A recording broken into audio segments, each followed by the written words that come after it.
Once upon a time, in a little town at the foot of a mountain lived a giant panda named Pip. Now Pip was a very sleepy panda, and he liked nothing more than taking a nice nap in the clouds. One day, while napping in a particularly puffy cloud, Pip had a very scary dream. He dreamed that the evil Dr. Doom was sucking all the happiness out of the world by popping all the clouds. So Pip tried to defend the clouds, but every time he poked his paw out, it just popped the cloud he was touching. And when that happened, more and more dark clouds appeared in the sky. Soon the whole world was filled with dark, scary clouds, and the sun couldn't shine through. And then Pip woke up. He opened one droopy eye and looked up at the sky. To his surprise, he saw hundreds of round, white bubbles floating around in the sky, blocking out the sun. At first, Pip thought these were just ordinary bubbles.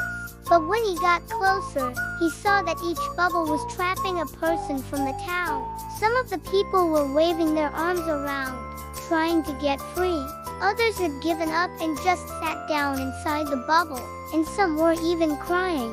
"Oh my," said Pip. "I must have accidentally popped all those bubbles in my sleep. I hope they're not mad at me." But then he took a closer look and realized these weren't just any bubbles. Each one was filled with the same strange purple liquid that he had seen in his dream. "Uh-oh," said Pip. "This is bad." As soon as Pip popped one of the bubbles, a huge gust of wind almost knocked him off his feet, and when he looked around, he saw more and more bubbles floating toward the town. Soon, the whole street was filled with bubbles, and the townspeople were trapped inside. "I have to do something," said Pip. But what? Just then, Pip saw 5 babies in the distance. They were too young to be trapped inside their houses, so they must have been playing outside. And thankfully, they weren't trapped in any bubbles. "Hey, babies," said Pip, "can you help me rescue the town?" "But how?" said one of the babies. "We're just babies." "That's not a problem," said Pip. "You can ride my drone." Pip led the babies to a clearing where he kept his drone. It was big enough to fit all 5 babies, plus Pip. "All right, babies," said Pip. "Here's what we're gonna do. You're gonna work together and pop all the bubbles using your super soaker water guns." "Okay," said the babies in unison. They all got into the drone and flew toward the first bubble. As soon as they got close, one of the babies aimed his water gun and squeezed the trigger. Nothing happened. "What?" said Pip. "Why isn't it popping?" "We need more power," said another baby. So all 5 babies aimed their water guns at the same time and squeezed the trigger. The bubble popped and the person inside was free. "Yay!" shouted the babies. "We did it!"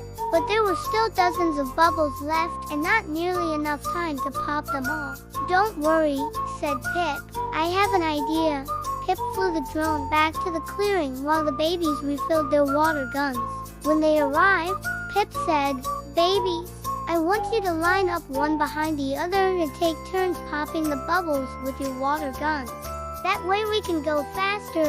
"Okay," said the babies, and they all got into position.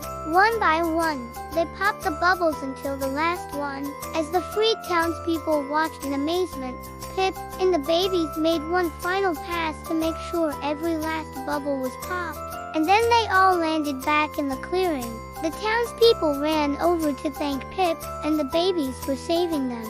"Hooray! Hooray!" They all cheered, and Pip and the babies took a well-deserved bow. Everyone stayed in the clearing to watch the sun come back out and the clouds get fluffy and white once again. Then everyone went home happy. The end. Thank you for watching. If you liked this video, please give us a like and subscribe for more fun adventures. And don't forget to drop your comments below. We'd love to hear what you think.